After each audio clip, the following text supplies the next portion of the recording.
Hello everyone, welcome back. This video is extremely late, as you can tell by the date on it. It's for 2015, so better late than never. Might as well put it out now. I had planned on doing it, obviously, last year in December, along with the top 10 games of 2015, which I'm going to be doing in 2 weeks. So I'm pretty much just catching up on what I didn't do before. Now, this video is the top 5 most disappointing. They don't exactly have to be the worst games, just games that I was either expecting them to be good, or when I finally got my hands on them, they were just not that great. So yeah, they could be bad, they could be okay, but they're definitely disappointing, so let's go ahead and get on to those now. Number 5. Rise of the Tomb Raider. Now this is one that I don't have a lot to say on because I wasn't really that hyped for it to begin with, although I did really enjoy the original. This one just doesn't really have any danger to it. Like the first one, as you could tell from the cutscenes and a lot of the action that was happening, it was visceral and violent and in your face, and they had a lot of crazy enemies to fight. It just seems like one of those things that you can't really do twice. They should have just left it alone, or just made a sequel that was interesting. I don't know which one they could have done, but I definitely would have much rather them just not make it, because the story definitely takes a step back. The first one was so interesting on the way they did it, where you're shipwrecked on an island, you've got a bunch of crazy cannibals that are trying to do rituals with you. You had bandits who were going around trying to scavenge. So you had a lot more reason to stay focused. Like this game, it takes you around the world, so there's a lot of different locations, but there's nothing there to really grab you. So yeah, that's all there really is to say on that one, because there's just not even enough there for me to talk about why it's disappointing. It's just kind of empty. So there's that. Number 4, The Order 1886. Now this game, first of all, as everyone has already pointed out a million times, the story is almost non-existent. It takes about 4 hours to finish, and it is just incredibly short. And the story itself, it's kind of interesting, but it's not good. Not good enough to be only 4 hours long. Now maybe if it was 10 hours, put a little bit of extra content in it, maybe it would be a good game, but just the amount of content that's actually there, because you have a story and that's it. There's nothing else. There's like no other single player modes, there's no multiplayer, there's nothing. There's no reason to come back to it. Except for maybe doing it on a different difficulty, but I mean, once you finish the story and realize how much of the game is actually cutscene, you might not want to come back. Now I will say, the graphics are very good, and it was pretty much just around as a tech demo for the PS4, so it wasn't something that really was ever going to have a large amount of content in. They were just wanting to say, hey, look how pretty our games can look. It's like, okay, but where's the story? Oh, the story? I don't know about that. So yeah, good graphics, not much substance, so just kind of balances itself out there. And the QuickTime events, it's non-stop in this game. Every combat encounter, you have a QuickTime event here, QuickTime event there. You'll be watching a cutscene thinking you're all safe, and bam, you're right into the QuickTime events. It shows up God of War, I'll tell you that much. You thought that had a lot of QuickTime events, so be prepared. Probably most insulting of all is the ending is very anticlimactic, and it seems to set up either a sequel or a DLC. So, pretty big smack in the face after how short the game is and how much lacking of content there is, that they're even lacking an ending, so I mean, that's always fun. So I would say if you could pick it up for about $10, go ahead and give it a swing, but any more than that, you will be wasting your money. Number 3, Black Ops 3. And no, I did not plan to land it on 3, that just happened coincidentally. Anyway, this is a especially sore one for me because while I've never been a big fan of the Call of Duty franchise, I've always liked the Treyarch games a lot more, which obviously go back to World at War and Black Ops are the most standout ones. Black Ops 2 is when they started losing me, although they did have enough ties to the first few games to keep it going and make me interested.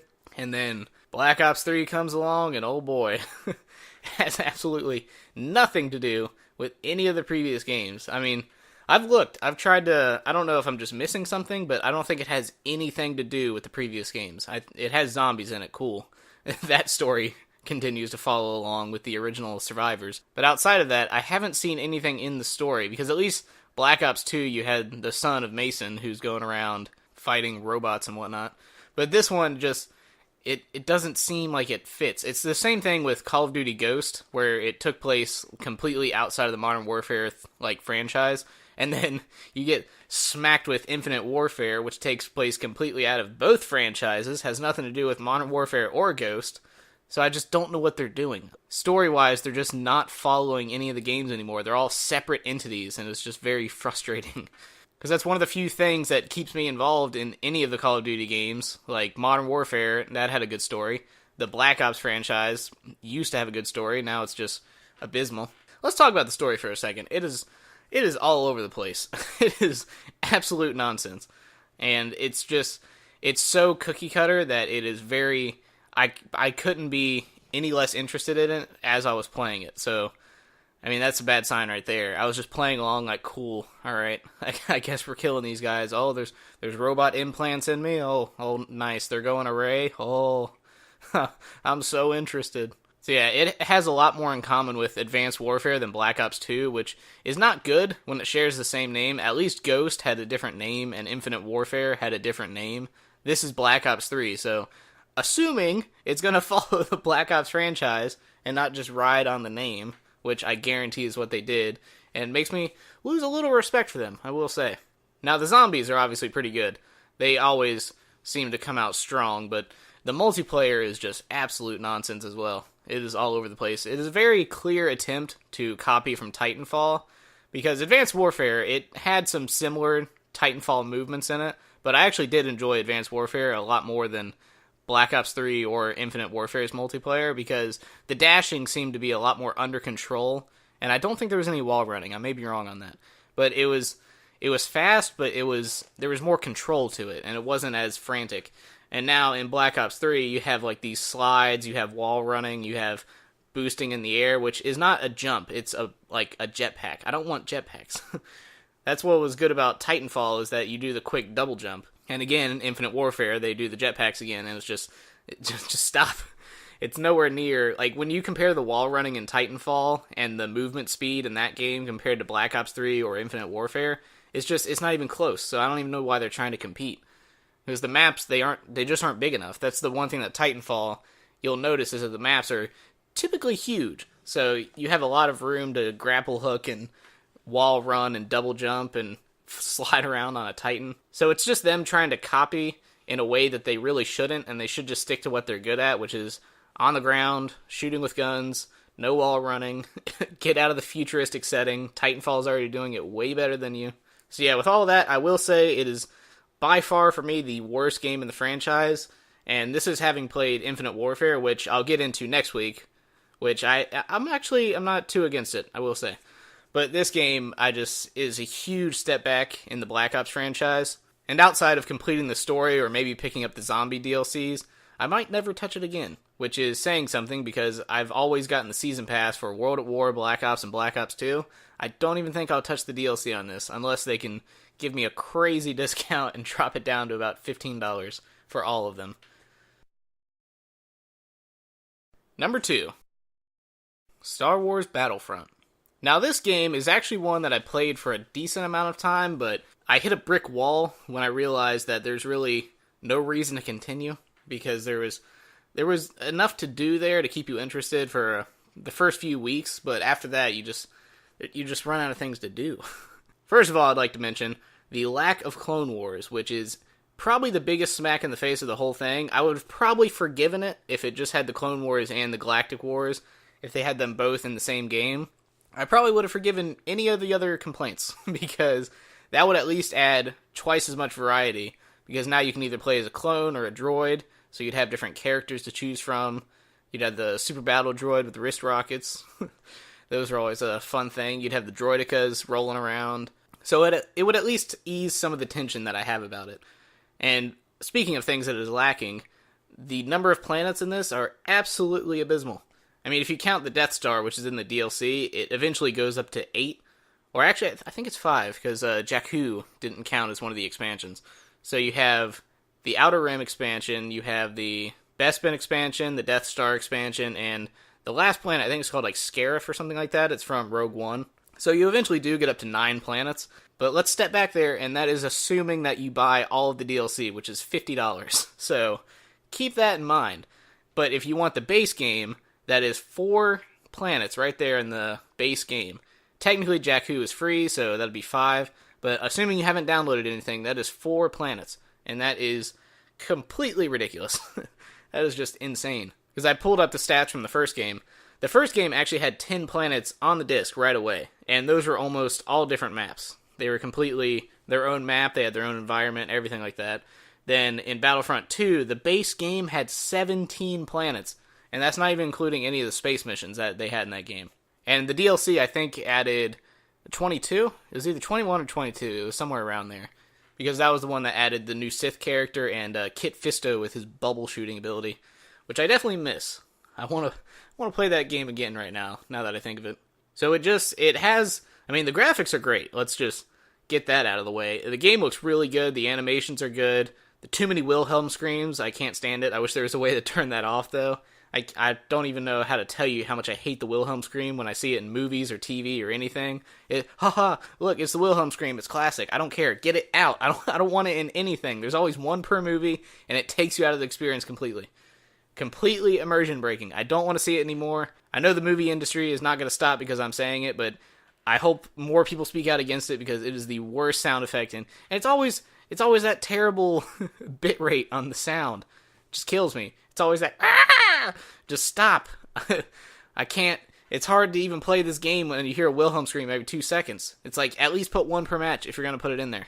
I mean, the movies didn't have 30 Wilhelm screams in it, but the game sure does every round. But anyway, that rant aside, game looks good, good sounds, other than the Wilhelm scream, good selection of costumes, but there are no playable classes in the game, which is very disappointing. It's all just custom made. You pick your own weapons, you pick your own cards, but there's no, as I mentioned earlier, there's no super battle droids, there's no droidicas, there's no chain troopers, there's no like rocket troopers, there's nothing really like different about any of the characters. I mean, they could all be the exact same with the same blasters on your team. There's not a lot of diversity when you're playing the multiplayer.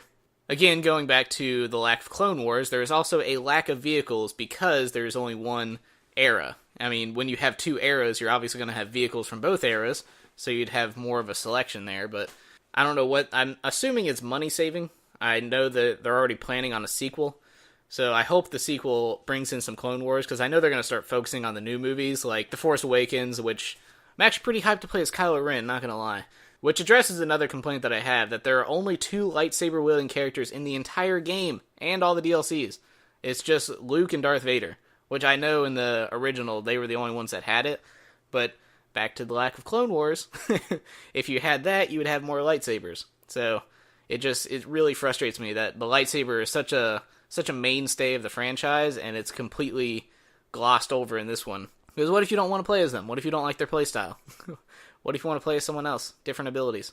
What if you want to play as Yoda flipping around the battlefield? There's no story mode either, so again, another reason not to be dragged in with it. There's technically tutorials and battle missions, but I mean they have like little cutscenes in it, but they're not missions. They're just enough to be like, hey, look, we technically have missions in the game, but they really don't fall for it. So like I said with the Order 1886, if you see it on a big discount, go ahead and pick it up. Like if you see it on sale, especially with the holidays coming up, I would recommend it, especially if you can find a bundle that comes with all the DLCs for a low price.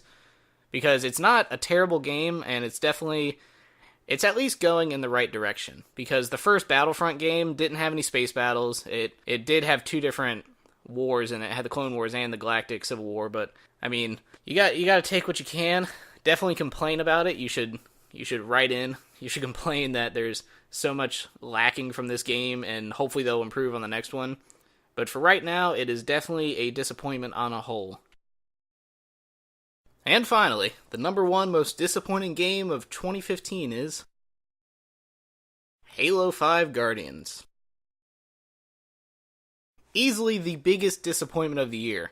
Halo is one of my top 3 favorite franchises of all time, and this game let me down as hard as possible. I mean, this is a franchise that I've played since I was a child, with the original Halo. I was probably 7 years old back then. And Halo 2 and Halo 3, probably spent at least 1,000 hours in each of them. Not even exaggerating. I mean, if they track the times on those games, it might even be higher. But this one just hit a brick wall for me. And I was actually alright with the direction they were heading in. Halo 4, I gave the top game of 2012. Like, it was my favorite game of the year. But this one, it it starts off at a very bad start. It brings back Blue Team, which is good, but there is no explanation to anything. The game, like, let's take a look at how Halo 4 ended. Halo 4 ended with a huge chunk of human life being just eviscerated by that Forerunner weapon, and then you had Cortana technically dies, whatever happened there, and then the game's just pretty much over. And then this one starts, Master Chief is on a strike with his Blue Team, which he hasn't spoken to in years. I mean, the last time they spoke was way before Reach fell, so I don't know how the hell they got back together, and I'll get to that in a second. And then you have Dr. Halsey, who's been kidnapped, and she has her arm cut off. No explanation to that whatsoever. Then you have Spartan Locke, he's coming after Master Chief. No explanation for that. You have the Arbiter, who's running a group of rebels. Again, no explanation. And to top it all off, Cortana is now the villain. Yes, the character they technically killed in Halo 4 is now the villain. And you know where the explanation for any of this is in the game? It is nowhere. There is literally no explanation of all of this in the entire game. The reason why is because you have to pick up a prequel comic book in order to know any of this. And you have to read the Forerunner books, which are, I guess, the new trilogy of books. But that is, like, for a Halo fan, that is extremely insulting. It's like what Destiny did with the Grimoire cards. Put your story in the game. I want to see it in the game. That's why I bought it. I don't want to have to go pick up a comic book or pick up a book or go online and click on these cards. I want to see the story that I'm playing. Again, back to Halo 4, going in the right direction. I really enjoyed that game, even though they added new movements and they added new enemies. It all fit. It all worked. And the game starts exactly where Halo 3 left off. He's in cryosleep. He's floating down the river, up in space, and then he gets awakened. This one, it starts off just nonsense. It starts off like Halo 6, like you missed a game in between. It's just, the story, I don't even want to delve into it because it'll just make me mad. And Spartan Locke and his team, I actually really enjoy them. They were a good fit, but I mean, I really wanted to play as Master Chief and his team, because if you look back at Halo 2, it's pretty much an even split down the middle. You play as the Arbiter for half of it, you play as Master Chief for half of it. I thought that's what this was going to be, but no. You play as the Master Chief for 3 missions, and I think that's out of 15 total missions, which is very disappointing. And the whole Cortana being evil thing, again, terrible twist. I hate that. It is horrible. Very bad. It just shows that they have no idea what they're doing. So I'm just going to end my complaints on the story mode right there, because I could go on for days about it. So let's move on to the gameplay, which is nice. I do like the movement speeds. It's definitely a step up from Halo without exactly taking it too far or taking it too far away from Halo, like how Call of Duty tries to copy Titanfall so hard that they just like completely water down the gameplay. But I will say it is a nice change, and it's good to have a little bit of thruster. The one thing I don't like is when you jump in the air and you aim, it makes you float there. That's something in Destiny that I turned that perk off immediately, because I hate it. I like being able to aim while you're falling. So that kind of messed it up. But, I mean, you have the shoulder charge, you have like the slam from the air, you have dashing around. So it is nice, I will say. It's a nice gameplay change. Now, while the gameplay is fun, the multiplayer is extremely lacking. There's only about... The last time I checked, there's only about 5 different game modes, and that's real different game modes. I'm not talking about variations of just one game mode. I don't think there's any capture the flag, there's no assault, there's none of that. Like, I think the original Halos had something like 12 different game modes, and they were all completely separate. But this one is just very disappointing. I mean, it has a cool little mode where it's like half story, half multiplayer, and it's pretty big scale, but I mean, it's just not enough, and it's such a giant disappointment for Halo being like as big as it is for me. Those top 3 franchises that I've played throughout my whole life since the beginning were Mega Man, Halo, and Pokemon. Those have always been, no matter what iteration they have, I buy it immediately and play it. And this has been a giant letdown. Easily my least favorite in the entire franchise, worse than ODST. Halo 1 is a lot better, Halo 2 is better. Every Halo just completely overshadows this one. So if you are looking to play Halo, I would recommend picking up the Master Chief Collection, because that at least has all of the good Halos in there. And, I mean, it just, as much as I did like Halo 4, I wish Reach would have been the end of it as they planned, because that was supposed to be Bungie's final game. They were done with the franchise, and it was such a good way to end the series, because it takes you right back to the beginning, where the war with the Covenant starts. And it was nice. I mean, it wasn't technically the beginning, because it happened a little bit before that, but still, it took you back as far as they previously did. It was before the first game, And it had a good story, it had a lot of emotional weight to it. The graphics for the time were incredible. It had great gameplay, it had new abilities that you could use. It was a good all-around game. It was very, very fun, had a new team of Spartans. You get to play as the Spartan 3s, which were always cool in the books, and it was good to be able to see them on the screen. But man, I mean, Halo 4 started to go in the right direction, but they started losing me towards the end with all that magic. I mean, it was a little bit too much magic for a sci-fi game, and that's saying a lot. And then Halo 5 just completely killed it for me. It's just, I don't even know if I'm looking forward to Halo 6 anymore. Because who knows, maybe after Halo 5 you have to read 17 books and 14 comic books in order to understand the story for Halo 6. Who knows? I mean, who even knows anymore? Because it's such a bad way to do it. Comic books and books that are separate from the games, they should only add to the story. They should not be the story. Like the Halo books that I had, you followed like the Grey Spartan team, you went back to Harvest with Sergeant Johnson, and that showed the beginning of the Covenant War. And they were all good, but they were all their own stories. They didn't take away from the game, they just added to the experience. Same thing with the extended universe books for the Star Wars franchise. They don't rewrite the movies, they just add to the movies. I mean, imagine if you went to go watch Return of the Jedi, and you're like, oh, wait, that's his son? But why didn't they tell me in the last movie? It's like, oh, you should have read a book. Then you would have known. So yeah, very disappointing. Probably a franchise killer for me, unless there's something really great about the final game. But as for right now, I just hugely disappointed in 343, and I feel sorry for Bungie every day having to see what's happening to their franchise. So yeah, a huge disappointment for me, and definitely the biggest disappointment of the year.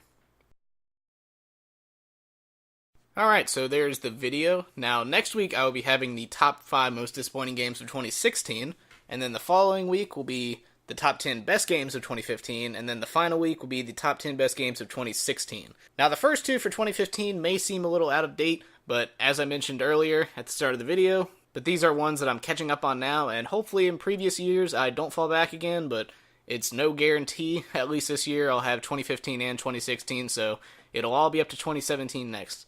So anyway, stay tuned for the next video. Hope you enjoyed it, and I will see you next time.